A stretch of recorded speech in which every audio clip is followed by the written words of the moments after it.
나는 요즘 잦은 야근 때문에 오늘도 어린이집 픽업이 늦어졌다. 설상가상으로 연일 계속되는 장마 때문에 아내에게 부탁할 수도 없었다.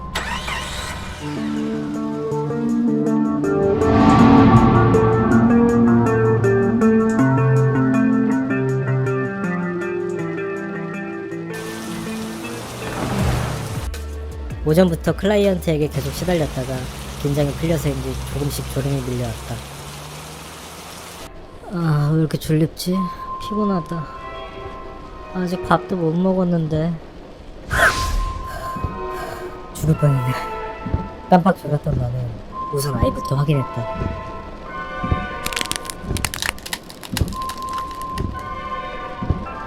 뭐지? 내가 방금 뭘 본 거지?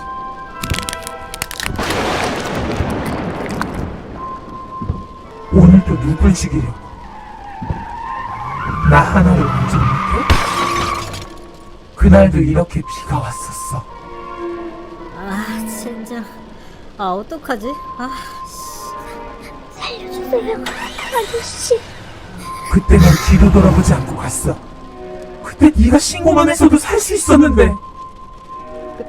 그땐 제가 너무 어렸어요. 아니, 정말 죄송합니다. 정말 실수였어요. 정말 죄송합니다. 실수라고?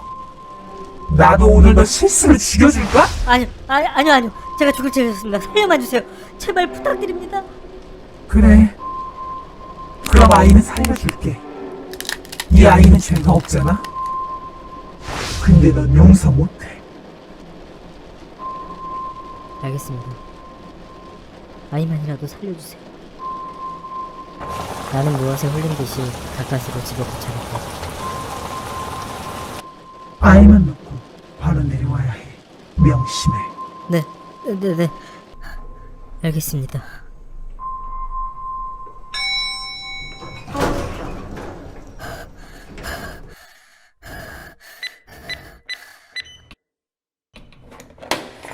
오빠 왔나?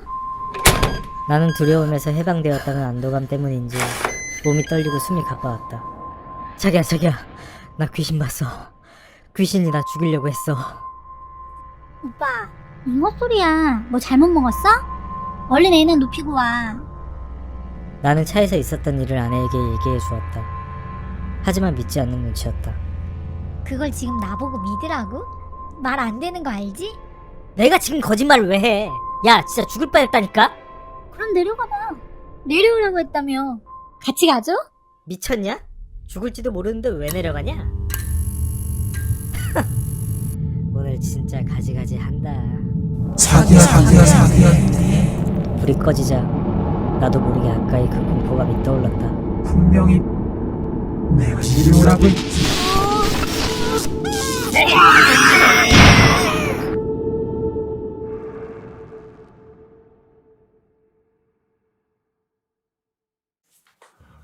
어느 늦은 밤 드라이브를 할 때의 이야기입니다. 기분 전환하려고 무작정 차를 몰고 나갔고 차는 별로 없었지만 초행길이라 살짝 긴장된 상태였습니다. 운전하던 도중 저 멀리 뭔가가 보이기 시작했고 왠지 궁금하기도 전에 눈으로 확인하고 말았습니다.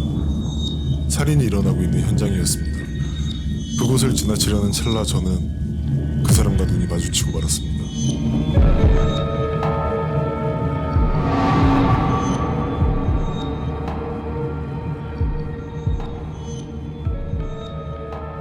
저는 어두워서 그 사람 얼굴을 못 봤지만 그는 저를 본 것 같았습니다. 사이드 미러를 보니 그 사람 차에 시동이 걸렸고 전조등을 보니 죽을지도 모른다는 불안감이 온몸을 감쌌습니다. 빠른 속도로 그 차가 다가오고 있었고 생명의 위협을 느낀 저는 살기 위해 핸드폰을 들었습니다. 산속이라 그런지 통화권 이탈이었고 외부와 연락이 단절되었다는 생각에 더욱더 불안해졌습니다. 추월하려는 그 차를 막아서는 방법밖에 없었고 추월당해서 제 차를 막는 순간 죽을지도 모른다는 생각에 필사적으로 다가오는 차를 막으며 운전을 했습니다.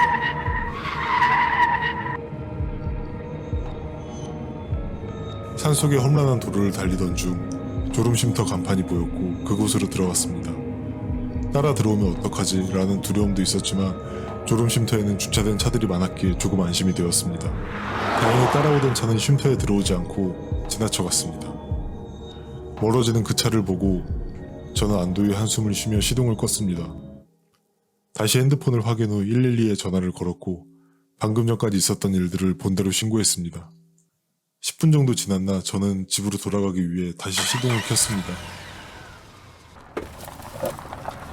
잠깐이지만 졸음쉼터에 들어온 게 탁월한 선택이라는 생각이 들더군요.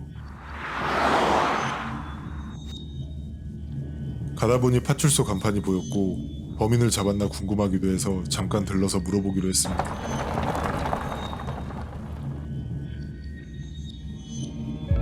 그런데 이상하게 파출소 안에는 아무도 보이지 않더군요.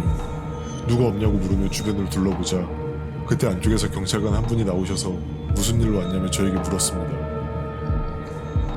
전화로 신고했었던 방금 전 일을 다시 한번 설명을 해줬습니다. 조금 진정이 되었는지 아까보다 기억이 더 선명해졌고 추가적으로 더 많은 것들이 떠올랐습니다.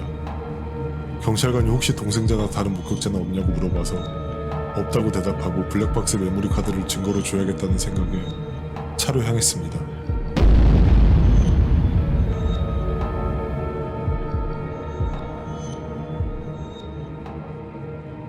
그때였습니다.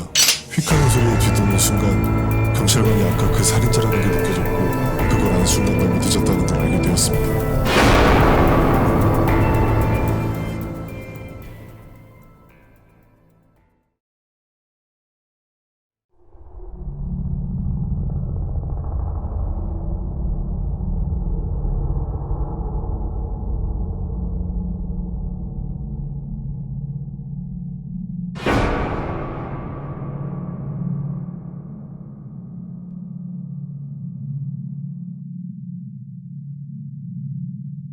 벌써 2달째 악몽에 시달렸습니다.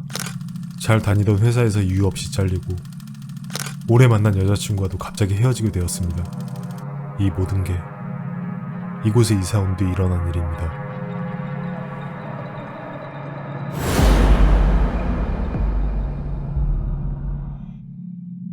아무 생각 없이 PC를 하던 중 엄마에게 전화가 왔습니다.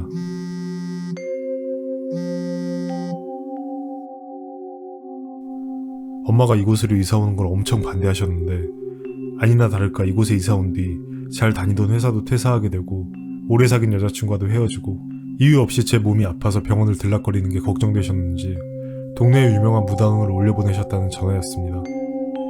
개인적으로 그런 걸 전혀 믿지 않기 때문에 약간 짜증 섞인 말을 했고 엄마는 듣는 둥 마는 둥 하시더니 전화를 끊었습니다.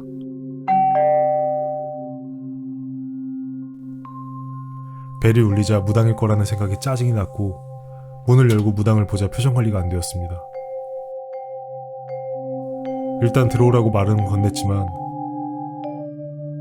무당은 굳이 들어갈 필요 없고 문 앞에서 잠시만 보겠다고 말을 하였습니다. 말이 끝난 뒤 무당은 눈을 뒤집더니 몸을 떨기 시작했습니다. 보는 것만으로 소름 돋는 경험이었습니다. 잠시 뒤 무당은 눈을 동그랗게 뜨고 밖에 나가서 설명해 줄 것이 있다고 하더군요.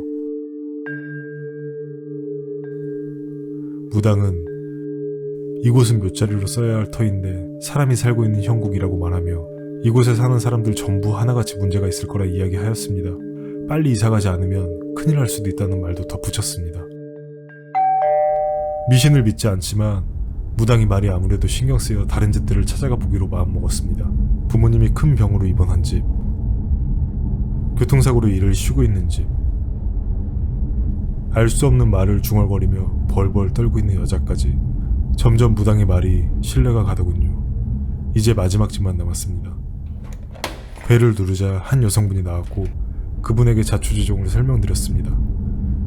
이야기를 듣고 그 여성분은 본인 집에는 전혀 문제가 없었다 이야기를 하며 저보고 다른 집에 문제가 있는 건 우연 아니냐고 하더군요. 실례했다고 말하며 돌아가려는 순간 집 입구에 처음 보는 뭔가가 있어 물어보니 남편이 일본 사람인데 일본에서 모시던 신주단지라고 말하더군요.